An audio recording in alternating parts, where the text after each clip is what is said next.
अस्सलाम वालेकुम एवरीवन। तो इस वीडियो में जो है हम बात करने वाले हैं बिटकॉइन की हाल्विंग पे कि कब इवेंट हो रहा है और क्या एक्सपेक्टेशन है इस इवेंट से। तो सबसे पहली बात तो ये है कि जो ये वाला इवेंट है ना बिटकॉइन हाल्विंग का, ये बिटकॉइन की जो हिस्ट्री है ना, पूरी हिस्ट्री का ना सबसे बड़ा इवेंट होने वाला है। उसकी वजह जो है ना मैं आपको बताता हूँ। सबसे पहली बात कि ना हमेशा की तरह जो कि इसकी सप्लाई जो है ना वो कम होनी है और डिमांड जो है वो बढ़नी है, तो इवेंचुअली इसकी जो प्राइस है वो इंक्रीज़ होनी है।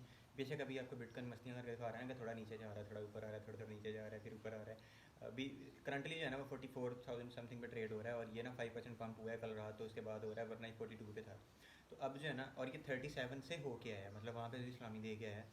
और जो है ना अभी जो है ना 44 पे ट्रेड हो रहा है और इंक्रीज़ होता जा रहा है। अब इसकी वजह क्या है? पहली बात तो ये है कि बिटकॉइन जो हाल्विंग है ना वो अप्रैल 24 को या अप्रैल 14 को एक्सपेक्टेड है, ठीक है ना। अप्रैल के मिड में इसकी हाल्विंग है। अब हाल्विंग होता क्या है बेसिकली, मतलब फॉर एग्जांपल अभी कॉइन लॉन्च हुआ था ना जब, 2012 के अंदर, तो ना कुछ स्टेकर्स थे जिन्होंने इसको स्टेक किया था, तो उनको जो है ना वो कुछ अमाउंट मिलती रहती है, मिलती रहती है, मिलती रहती है। अब जो है ना 4 साल के बाद ना इसकी जो है ना हाल्विंग होती है कि अब जो उनको अमाउंट मिल रही थी ना स्टेक करने में वो अब हाफ़ हो जाएगी।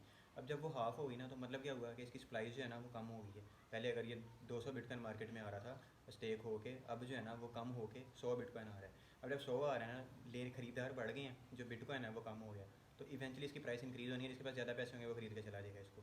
ऐसे ही ना अब जो जितने भी लोग इसको माइन कर रहे होते हैं ना, इसकी माइनिंग हो रही होती है, इसकी स्टेकिंग हो रही होती है ना, तो वो जो लोग हैं ना, अब वो लोग जो है ना उनको पहले से कम मिलेगा। फॉर एग्जांपल अगर उनको पहले साल $60 मिलते थे ना स्टेक करने पे, अगले साल उनको 30 मिलने थे। अगले नहीं, 4 साल के बाद जब भी इवेंट होता है, 2012 के बाद 2016 में हुआ था, और फिर 2016 के बाद 2020 में हुआ था, और अब 2024 में होने वाला है। तो अगर 2012 में उनको $60 मिलते थे ना एक बिटकॉइन स्टेक करने पे, जो कितने नहीं मिलते थे, 60 बिटकॉइन मिलते थे, सॉरी। तो अब जो है ना उनको 2016 के अंदर उनको कितने मिलने थे, 30। और वो मतलब हाल्विंग हाल्विंग HLVNG वाली हाल्विंग है ये। और ये वो हाल्विंग मतलब ये हाफ़ हो जाता है, ठीक है ना। तो अब उनको ना अगले 4 साल के बाद ना जो है ना वो 30 मिलने थे। अब जब वो 30 के बाद 2020 के अंदर आके ट्रेड हो रहा है, और वो क्या कहते हैं उसकी हाल्विंग का इवेंट हुआ है, तो जब भी 2016 में भी ये इसकी हाल्विंग हुई है तब इसकी प्राइस बहुत ज़्यादा ऊपर गई है। इवन ये $70,000 की पीक को टच करके आए हुए अपनी।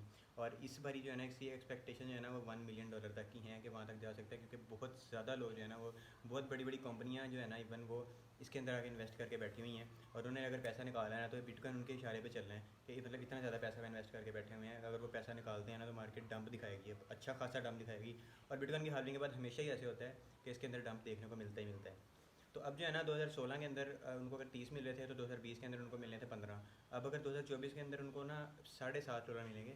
और इसकी वजह से जो है ना इसकी वो जो प्राइस जो है ना वो इवेंचुअली इंक्रीज़ ही होगी।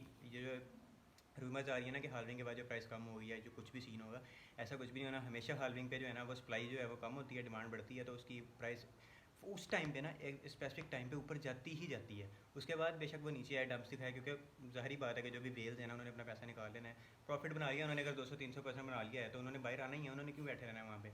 तो जब वो अपना पैसा निकालते हैं ना बाहर, और निकाल के आर्ट्स में पैसा डालते हैं, फिर हमें आर्ट्स में मूव देखने को मिलते हैं। अभी जो कि अभी आर्ट्स जो है ना वो स्टिल हुए हैं, और बिटकॉइन ही है, अगर उसकी डोमिनेंस बढ़ रही है, कम हो रही है, बिटकॉइन बढ़ रहा है, कम हो रहा है, इथेरियम में थोड़ी बहुत मूवमेंट देखने को मिल रही है। इसके अलावा कोई मूवमेंट है नहीं है मार्केट के अंदर। मार्केट का डिप्रेशन पीरियड चल रहा है।